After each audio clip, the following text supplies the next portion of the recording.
This is a demonstration of how to perform trach care on a patient. I will begin by gathering my supplies, a trach care kit, non-sterile drape, a bottle of peroxide, and a bottle of normal saline. My yellow gown, my personal protective equipment to protect myself from my patient's secretions. I have a mask with a face shield, but for demonstration purposes so that you can hear me, I will put it to the side. You do not need to have an order to perform trach care. It is nursing care. You will go by your hospital policy. It's normally once a shift and PRN.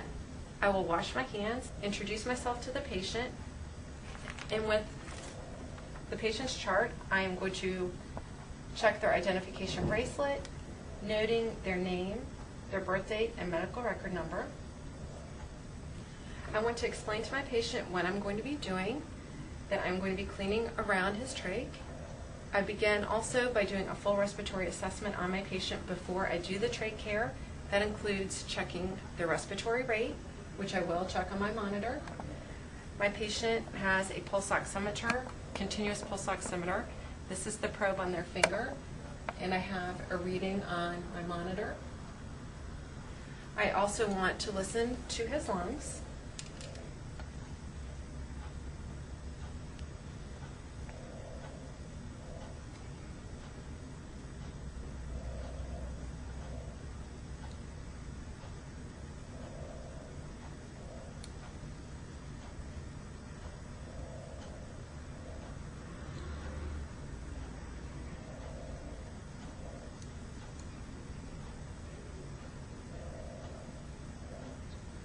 My patient's lungs are clear, and his respiratory assessment, he is stable.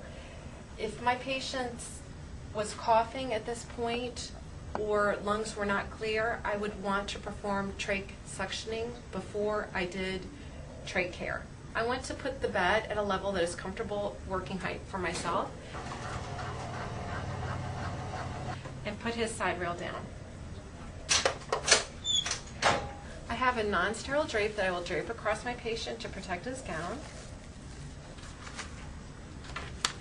I will begin by opening my trach care kit. I will remove my gloves and put them to the side and set up my sterile field. I will begin by taking my sterile drape, lifting it in front of me,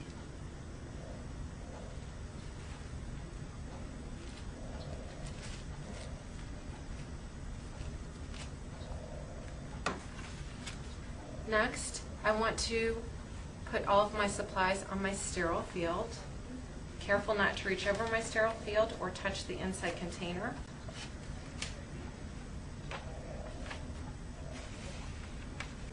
My container has 3 compartments.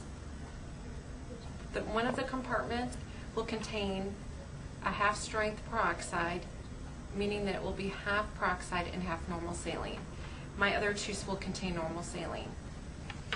I'm going to check the expiration date, and I will pour about a ½ inch. Next, I will pour my normal saline. Once my normal saline is opened, I need to time, date, and initial it. It's good for 24 hours. I will put a ½ inch of normal saline in with my peroxide.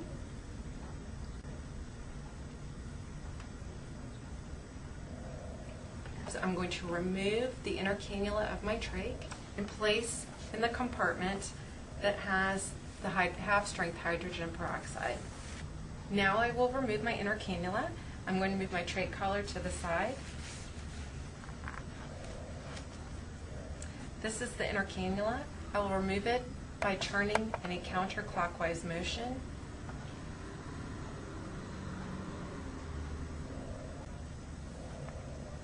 Pulling it out to the side at an angle. And I will replace my oxygen source. I will now put my inner cannula in my compartment with my half-strength peroxide and drop it.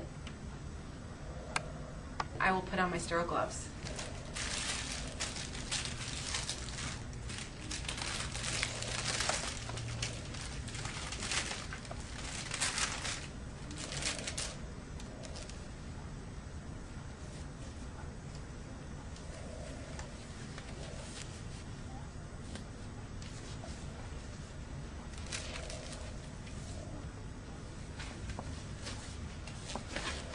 I'm going to separate out all my supplies.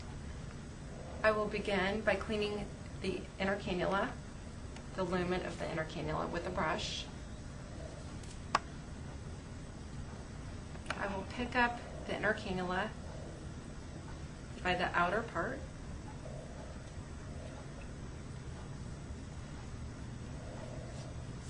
And put the brush through it to clean all of the secretions out of the inside lumen.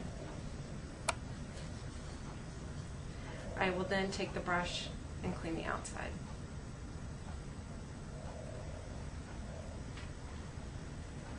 Making sure that all the secretions are completely gone.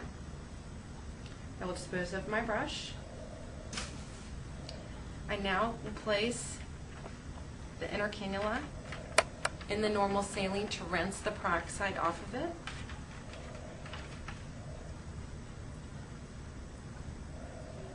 And I will dry it with a sterile 4x4 and pipe cleaners.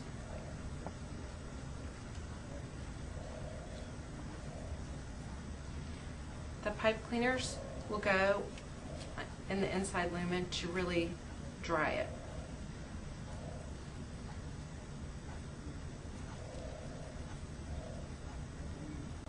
I will now replace my inner cannula. At 9 o'clock, I will put my inner cannula in, inserting it to 6 o'clock.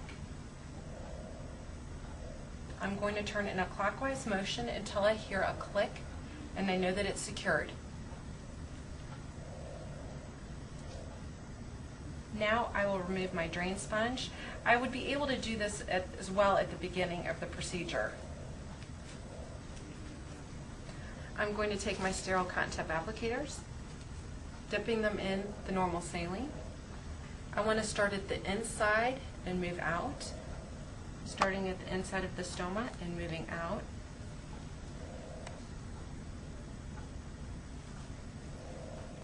And cleaning the plate as well.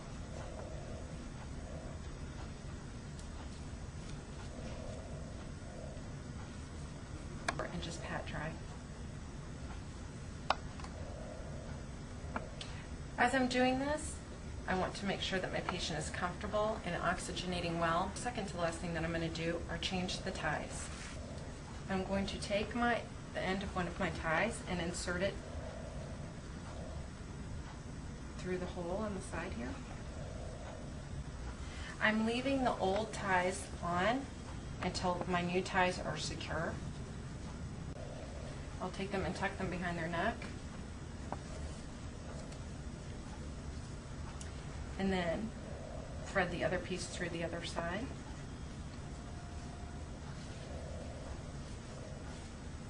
I want to tie a double knot away from the area of the carotid artery, either close to the front or at the level of the ear. I should be able to fit 1 to 2 fingers under the ties.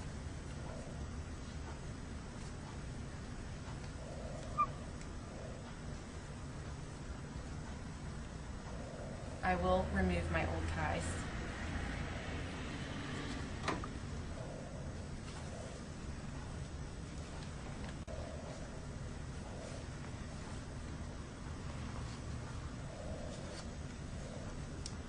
The last thing that I'm going to do is put the drain sponge around the tray, and I will tuck it under the plate gently.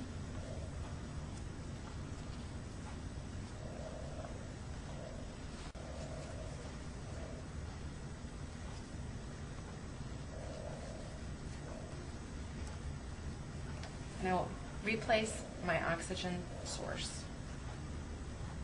It's necessary for me to do a full respiratory assessment once I am finished doing trach care. Remove my drape, put my side rail back, and put my bed in its lowest position. Dispose of my supplies, remove my gloves and my personal protective equipment, and wash my hands.